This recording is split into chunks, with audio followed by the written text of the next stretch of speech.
అందరికీ స్వాగతం సుస్వాగతం తెలియజేస్తున్నాము. ఈరోజు మనము అందరికీ తెలియజేస్తున్న అంశం ఏమిటంటే దివ్యాంగులు అంటే వికలాంగులకు సంబంధించి ఒక న్యూస్ రావడం జరిగింది. దాని గురించి అందరికీ తెలియజేస్తున్నాను. ఈ వికలాంగులు ఎవరైతే ఉన్నారో వారికి వికలాంగులకు సర్టిఫికెట్ ఇచ్చారు కదా, ఆ కొత్తగా కావాల్సిన సర్టిఫికెట్లు ఎవరైతే రెన్యువల్ చేసుకోవాలనుకుంటున్నారో వారందరికీ మహబూబ్ నగర్కి సంబంధించి కేవలం నా దగ్గర మహబూబ్ నగర్ సమాచారం ఉంది. మహబూబ్ నగర్కి సంబంధించి కొద్దిగా ఇన్ఫర్మేషన్ ఉంది, తెలియజేస్తాను. ప్రతి ఒక్కరు కూడా గమనించండి. ఈ సర్టిఫికేట్ ఎవరికైతే కావాల్సి ఉందో వాళ్ళు 9వ తారీఖు జనవరి 2024 నుంచి 31వ తారీఖు జనవరి 2024 వరకు వీరు సదరం క్యాంపు మహబూబ్ నగర్ జనరల్ ఆసుపత్రి ఉంది కదా, ఆసుపత్రికి అక్కడ వెళ్ళి సదరం క్యాంపు జరుగుతుంది. ఆ క్యాంపులో పాల్గొనండి. అయితే ఈ సదరం క్యాంపు 9వ తారీఖు జరుగుతుంది కదా, 5వ తారీఖు అంటే ఈరోజు మధ్యాహ్నం నుండి మీ సేవా కేంద్రంలో ఈ వికలాంగులకి దివ్యాంగులు ఎవరైతే ఉన్నారో వారందరికీ స్లాబ్లు బుక్ చేసుకోవాలి. మీరు స్లాబ్ బుక్ చేసుకొని ఆ సదరం క్యాంపులో పాల్గొనవలసి ఉంటుంది. ఈ OH అంటే శారీరక వికలత్వం ఎవరైతే ఉన్నారో, ఈ OH అనే వాళ్ళు ఎవరైతే ఉన్నారో వాళ్ళందరికీ 9వ తారీఖు 1వ నెల 2024 నుంచి 23 1వ నెల 2024 ఈ సమయంలో సదరం క్యాంప్కు వెళ్ళాలి.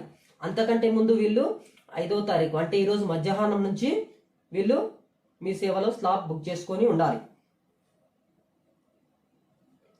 రెండవది వినికిడి లోపం. ఎవరికైతే వినికిడి లోపం, మానసిక రుగ్మత ఎవరికైతే ఉన్నదో వాళ్ళు 10వ తారీఖు 1వ నెల 2024 నుంచి 24వ తారీఖు 1వ నెల 2024 వరకు వీళ్ళు సదరం క్యాంపులో పాల్గొనాలి. వీళ్ళు 5వ తారీఖు అంటే ఈరోజు మధ్యాహ్నం నుంచి మీ సేవా కేంద్రంలో స్లాబ్ బుక్ చేసుకోండి. మూడవ వాళ్ళు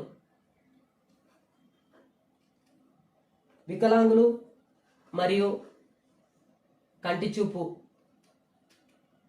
లేని వాళ్ళు ఎవరైతే ఉంటారో వాళ్ళు 31వ తారీఖు 1వ నెల 2024 తారీఖు వరకు వీళ్ళు సదరం క్యాంపులో పాల్గొనవచ్చు. వీళ్ళు కూడా 1వ నెల 5వ తారీఖు అంటే ఈరోజు మధ్యాహ్నం స్లాబ్ బుక్ చేసుకొని వీళ్ళు సదరం క్యాంపుకు వెళ్ళాలి. వీళ్ళు సదరం క్యాంప్కి వెళ్తారు కదా, వెళ్ళేటప్పుడు మీకు మీ సేవలో స్లాబ్ బుక్ చేసుకున్నప్పుడు మీకు ఒక రసీదు ఇవ్వడం జరుగుతుంది. వాళ్ళకి ఎవరైతే దివ్యాంగులు స్లాబ్ బుక్ చేసుకుంటారో వారందరికీ ఒక రసీదు ఇవ్వడం జరుగుతుంది.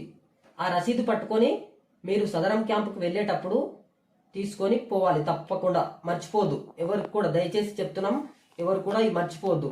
ఈ సదరం క్యాంపుకు వెళ్ళేటప్పుడు ఏం చేయాలంటే మీరు ఈ స్లాబ్ బుక్ చేసుకున్న రసీదు, ఆధార్ కార్డు జిరాక్స్, మరియు ఇంకా ఎక్కడైనా ఆసుపత్రులలో మీరు ఇంతకుముందు చూపించుకొని ఉంటారు కదా, ఆసుపత్రులలో చూపించుకున్న రిపోర్ట్లు, scanning report, X ray report, MRI రిపోర్ట్లు, ఇంకా ఏమైనా మీకు ఆసుపత్రులలో మేము దివ్యాంగులము అని చెప్పేసి ఎవరైతే సర్టిఫికెట్ తీసుకున్నారో ఆ సర్టిఫికెట్లు అన్నీ కూడా మీరు ఆ సదరం క్యాంప్కి వెళ్ళండి.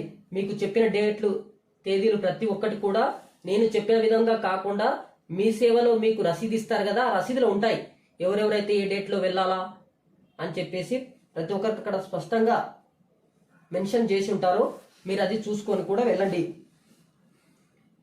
కానీ రెన్యువల్కి వస్తారు కదా, వాళ్ళు వచ్చేటప్పుడు మీది పాత ఒరిజినల్ కార్డులు ఉంటాయి. సదరం క్యాంపులో ఎంత ముందుకు పాల్గొన్నప్పుడు మీకు ఇచ్చింటారు కదా, ఆ ఒరిజినల్ కార్డులు, ఇంకా ఆధార్ కార్డు జిరాక్సులు, ఇంకా మీ ఆధార్ ప్రూఫ్స్ ఏమన్నా ఉంటైతే ఇంకా 2-3 ప్రూఫ్స్ ఏమన్నా పట్టుకెళ్ళండి.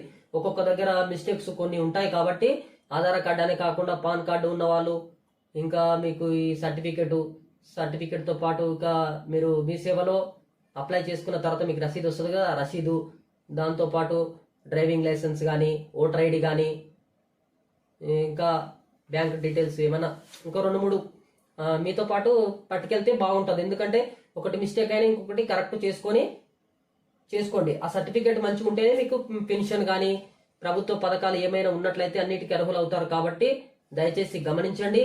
ఈ వీడియో మీకు ముందుగా అందరికంటే ముందు నేను చేరజేస్తున్నాను.